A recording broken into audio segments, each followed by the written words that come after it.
More than bananas, how the Christian faith works for me and the whole universe. Written and read by Glenn Myers. This is the complete text of the book in 17 podcast episodes. Introduction. I wrote this book between mid-August and mid-October 2013, after a strange period in my life when doctors saved my life on 3 separate occasions in 4 years.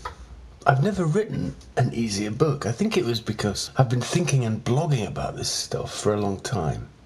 It describes how the Christian faith works for me, and in my view, for the whole universe.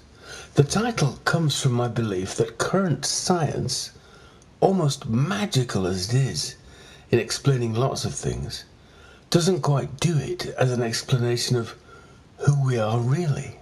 It gives a fine account of why I eat bananas, is less good on why I puzzle about how to live a meaningful life.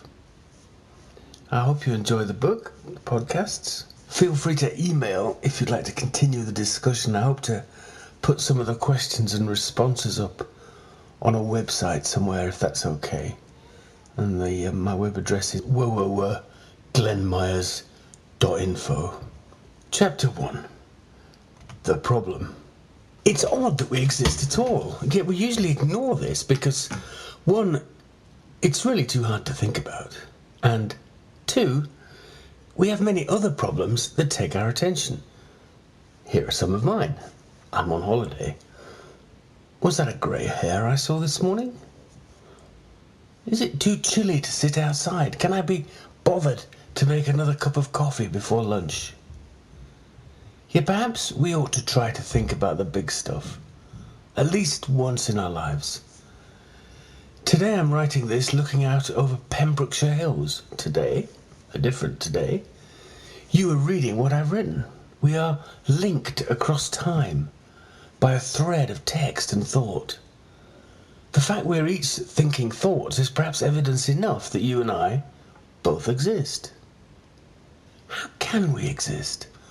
We have no idea how or why this happened, or what to do about it. Instead of nothingness, there's us. Instead of a blank oblivion, there are celebrity TV shows, duck-billed platypuses, galaxies, music, cheese, and you and I. There's got to be a story behind this. How was this allowed to happen? How did nothing become something? And how did this something become this?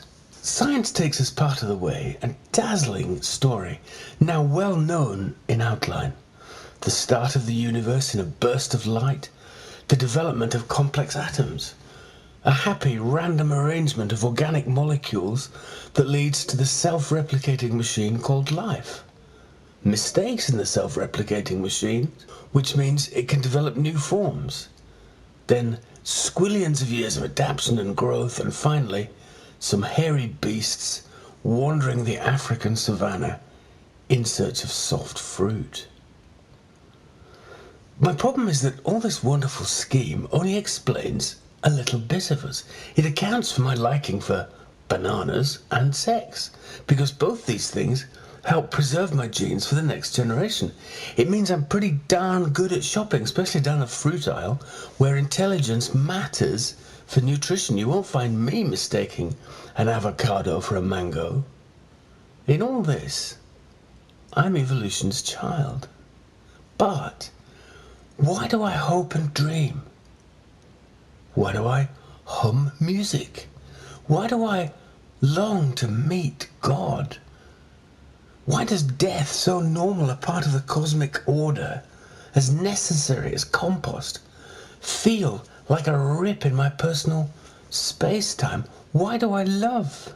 How come, when the evolutionary tree separated, one branch became an orangutan, but the other started to write poetry? What happened to us that we became so extraordinarily different? We yearn to scratch our bums along with the whole itchy-bottomed creation, but only we resist the urge because we're self-conscious about it. Where did all this self-consciousness come from? Why are we so alike and yet so unlike? our evolutionary first cousins? It must be that evolution is only half an answer, and it's the boring half. All the colour and variety of the evolved world are just rejigged kaleidoscope patterns compared with the astonishing fact of our consciousness, our yearnings, our humanity.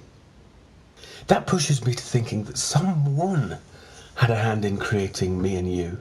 Someone with spunk and personality.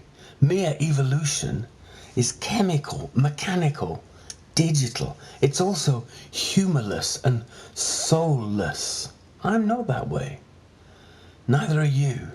I may be 70% water, but I am more than just a well-hydrated bouquet So he is suggesting a someone who created me. Let me, in a naughty thrill of political incorrectness, call that someone a him.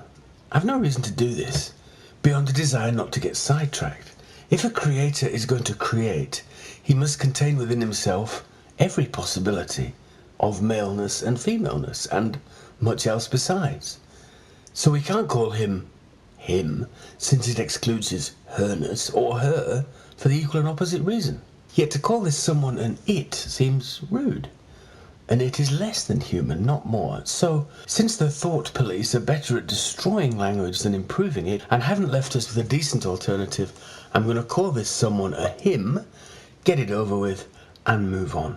If we suggest a creator, we may as well let him create the whole lot. Let's, in other words, have a proper creator, one who starts with nothing except himself, and creates everything without help.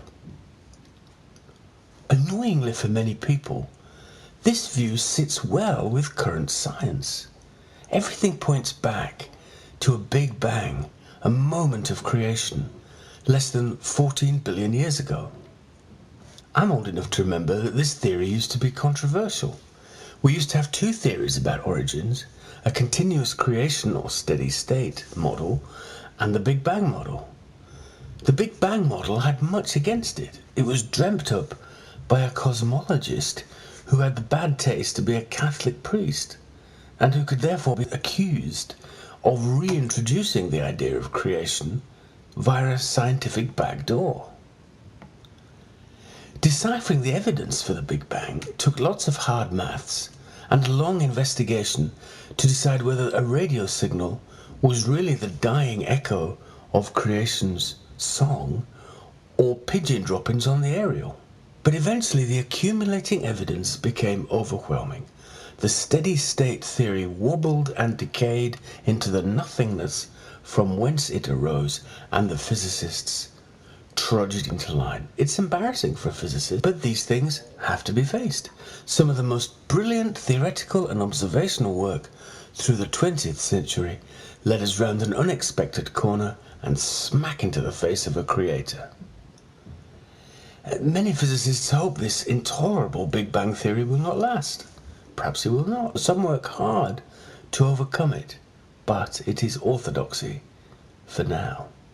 So our picture is of a creator who set off the cosmic fireworks in an insouciant and impenetrable display of cosmic brilliance. Then, somewhere along the line, perhaps in a dribble, perhaps in a flash, he poured something of his own personness into the evolving dust. Part of creation became like him, inquisitive, creative, random, caring, free. The dry and barren universe hosted souls. That picture goes somewhere towards explaining us, not as far as we'd like, but it's a start. It also spawns a lot more questions, which the smallest child can ask and the smartest adult cannot answer. Here are three. 1. If there's a creator, where did he come from? 2. Why did he do what he did? Why does he do what he does? And 3. Why is there both happiness and unhappiness in the world? Well, that's for the next podcast.